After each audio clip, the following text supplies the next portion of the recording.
መጽሐፈ ሄኖክ ምዕራፍ 20 እግዚአብሔር በዚህ ዓለም በጌትነት በኖረ ጊዜ ለቅዱሳን የገለጠው የመሐላ ፍጻሜ ከክስ ብኤል ስሙ ቁጥር ይህ ነው። ሁለተኛው ስሙ ቤቃ ይባላል። ይኸውም አጋንንት ያንን የተሰወረ ስሙን ይሰሙት ዘንድ ቅዱስ ሚካኤልን የተሰወረ ስሙን ይገልጥላቸው አለ።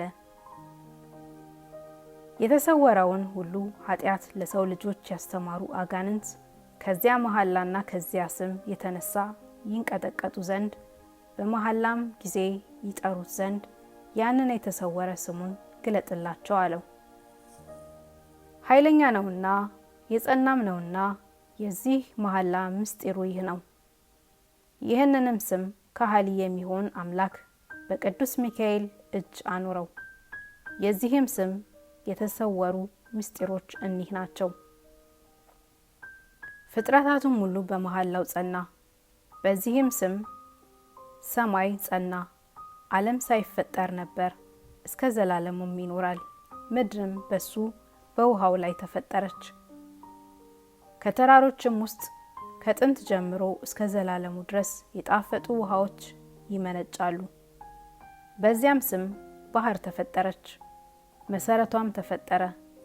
በተቆጣችም ጊዜ እንዳትወጣ ባሸዋ ገደባት። ከጥንት ጀምሮ እስከ ዘላለሙ ድረስ ከድንበሯ አታልፍም።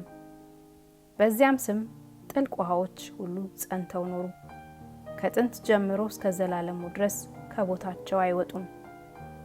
በዚያም ስም ጨረቃና ፀሐይ ከጎዳናቸው ይጨርሳሉ። ከጥንት ጀምሮም እስከ ዘላለሙ ድረስ ካዘዛቸው ትእዛዝ አልወጡም።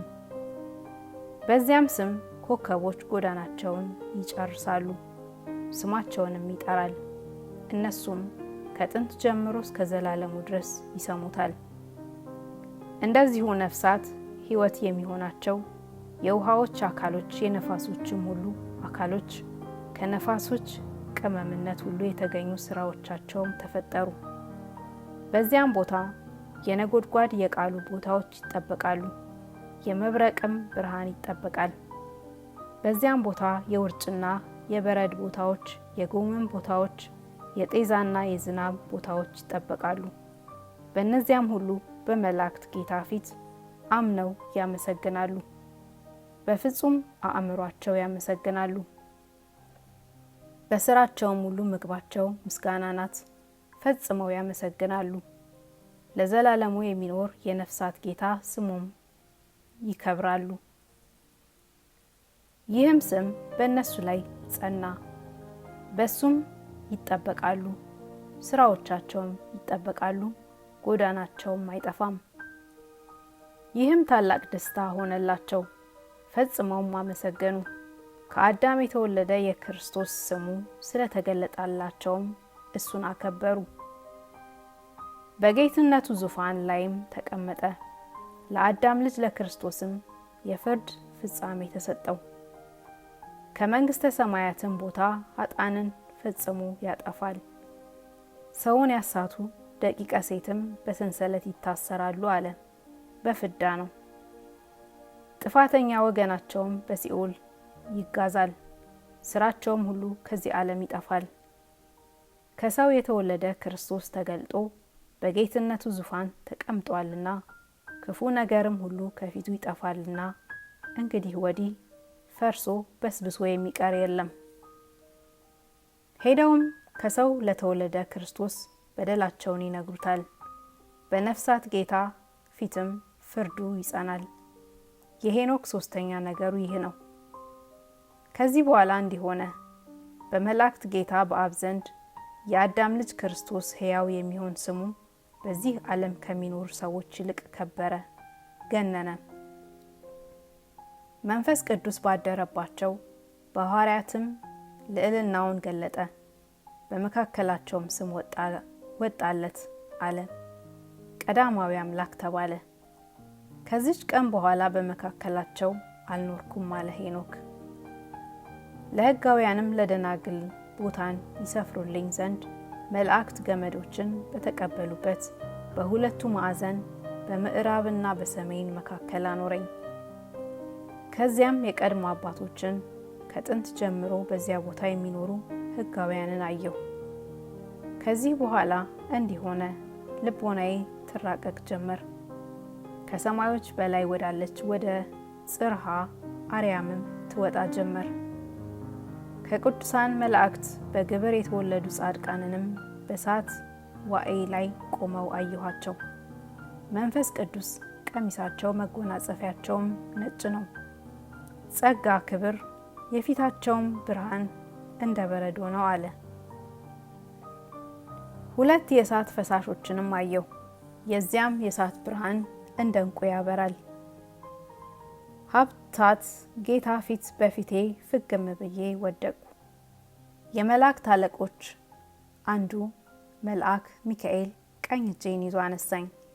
ይቅርታ ወደ ተሰወረበት ቦታ ሁሉ፣ ቸርነቱም ወደ ተሰወረበት ቦታ አወጣኝ። በሰማይ ዳርቻ የተሰወሩትንም ሁሉ፣ የከዋክብትንም ቦታዎች ሁሉ፣ ለሰው ሊያበሩ የወጡ ብርሃኖችንም ሁሉ ቦታ አሳየኝ። መንፈስ ቅዱስም ሄኖክን በሰማዮች ላይ ባለ ሰማይ ሰውረው አራቀው። በዚያም ብርሃን መካከል በዕንቁ የተሰራ ቤትን አየሁ። በእነዚያም ድንጋዮች መካከል ደህነኛ የሚሆን የእሳት መንፈስ ቅዱስ አንደበቶች መምህራን አሉ አለ። ሰውነቴም እሳት የሚከበው የዚያም ቤት ዙሪያ አየች። በዚያም ወንዝ በአራቱ ማዕዘን ሕያው የሚሆን የጌታን ጸጋ ክብር የተሞሉ መምህራን አሉበት። ኪሩቤልና ሱራፌል አፍኒንም የዚህን ቤት ዙሪያውን ከበውታል። እነዚህም የማያርፉ ናቸው፣ የጌትነቱንም ዙፋን ይጠብቃሉ። የማይቆጠሩ የብዙ ብዙ የሚሆኑ መላእክትንም አየሁ። ገብርኤልና ሚካኤል፣ ፋኑኤል፣ ሩፋኤል ያንን ቤት ይከቡታል። በሰማይ ያሉ የከበሩ መላእክትም በዚያ ቤት ይወጡ ይገቡ ነበር። ከዚያም ቤት ገብርኤልና ሚካኤል፣ ፋኑኤልና ሩፋኤልም ብዙ የሆኑ ቁጥር ያላቸው ሌሎች መላእክት የከበሩ ወጡ። ብሉየ መዋዕልነት ገንዘቡ የሚሆን ጌታም ከእነርሱ ጋር አለ።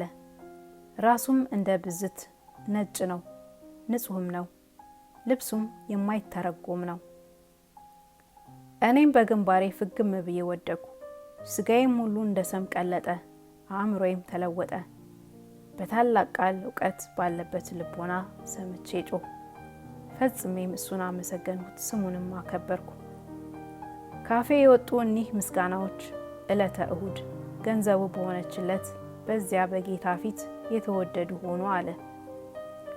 ብሉየ መዋዕልነት ገንዘቡ የሚሆን ያም ጌታ ከገብርኤልና ከሚካኤል ከፋኑኤልና ከሩፋኤልም ቁጥር ከሌላቸው የብዙ ብዙ የሚሆኑ መላእክትም ጋር ወደ እኔ መጣ።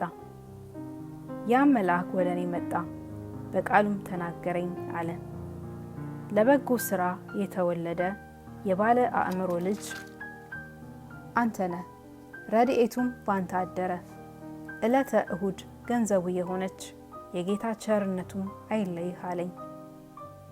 ከጥንት ጀምሮ ፍቅር፣ አንድነት ከሱ ተገኝቷልና ለዘላለሙ የሚሆን ተድላ ደስታ በስሙ ይደረግልሃል አለኝ።